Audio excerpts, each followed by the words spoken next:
44 ঘন্টা সময় দিলাম, যদি গ্রেফতার করে আইনের আওতায় আনা না হয় আমরা ডিসি অফিস ঘেরাও করব। আপনাদেরকে সাবধান করছি, এই কুষ্টিয়াতে কোনো সন্ত্রাসী কর্মকাণ্ড চলতে দেওয়া হবে না।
পুলিশ ভাইদের বলি, আমাদের ট্যাক্সের টাকায় বাংলাদেশে আপনাদের বেতন হয়।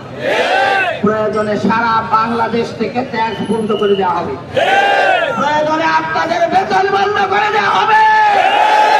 কুষ্টিয়ার মাটি জামাত ইসলামীর মাটি, কুষ্টিয়ার মাটি ইসলামী ছাত্র শিবিরের মাটি। বিপক্ষে অবস্থান নিয়ে এখানে চাকরি করতে দেওয়া হবে না।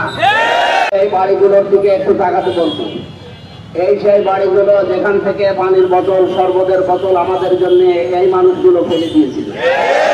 সুতরাং আবারও যদি কোনো ছাত্র সংগঠন, আমি তো এর আগেও বলেছি, এখনো বলছি, যাদের সভাপতি সেক্রেটারি ছাড়া বাংলাদেশে আর কাউকে খুঁজে পাওয়া যায়। সুতরাং বাংলাদেশের এই সন্ত্রাসী দল এইটা এখন আর গণ অধিকার পরিষদ নেই, এটা গণভিত্তিক পরিষদে পরিণত হয়ে গেছে। আমি আপনাদের ভোটে নির্বাচিত রানী একজন জনপ্রতিনিধি, আমার সামনে পুলিশের গাড়ি, পেছনে পুলিশের গাড়ি, এরপরও যদি তারা আমার গাড়িতে হামলা করার, আমাকে মেরে ফেলার উদ্দেশ্যে হামলা করার সাহস পায়, আমি বলবো এদেরকে সন্ত্রাসী বলতে আর কোনো বাধা নেই। কারণ কোনো সন্ত্রাসের জায়গা আমার এই কুষ্টিয়াতে হবে না। আমরা যতদিন আছি, বাংলাদেশ জামাত ইসলামী, ইসলামী ছাত্র শিবির, তাওহীদি জনতা, এই প্রশাসনকে আমরা আহ্বান জানাই, কোন দলের লেজর ভিত্তি করা যাবে না। সেটাই হোক, আপনারা সরকারি লোক, সরকারের দায়িত্ব পালন করবেন। এই কুষ্টিয়ার ডিসি, এসপি, ওসি, পিওনো যারা সরকারি ভাবে দায়িত্বে আছেন, জনগণের জন্য যদি কাজ করেন এই কুষ্টিয়াতে থাকবেন, জনগণের জন্য কাজ না করলে আপনাদেরকে আমরা বিদায় দিতে পারছি।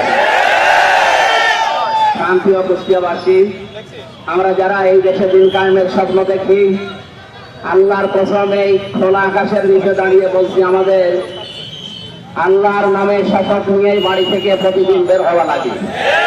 সুতরাং আমরা যেহেতু বের হয়েছি, সন্ত্রাসীর সামনে যেই হোক, বিশেষ করে গণ অধিকার পরিষদের নাম নিয়ে এখানে আব্দুল খালেক, তৌকির এবং নাম না জানা আরো কিছু মানুষের ভিডিও ফুটেজ যেগুলো আছে, আমরা অলরেডি তাদের নামে মামলা দিয়েছি। 44 ঘন্টা সময় দিলাম, যদি গ্রেফতার করে আইনের আওতায় আনা না হয় আমরা ডিসি অফিস ঘেরাও করব। আপনাদেরকে সাবধান করছি, এই কুষ্টিয়াতে কোনো সন্ত্রাসী কর্মকাণ্ড চলতে দেওয়া হবে না। এখান থেকে আজকে কয়েকটা বিষয় জানিয়ে দেই। আমার আসনের ভেতরে বাংলাদেশের এটা একটা আলাদা আসন, আমি তো বলেছি এখানকার সরকারি আমি। সুতরাং এই জায়গায় কোনো চাঁদাবাজি আমার আসনে চলবে না।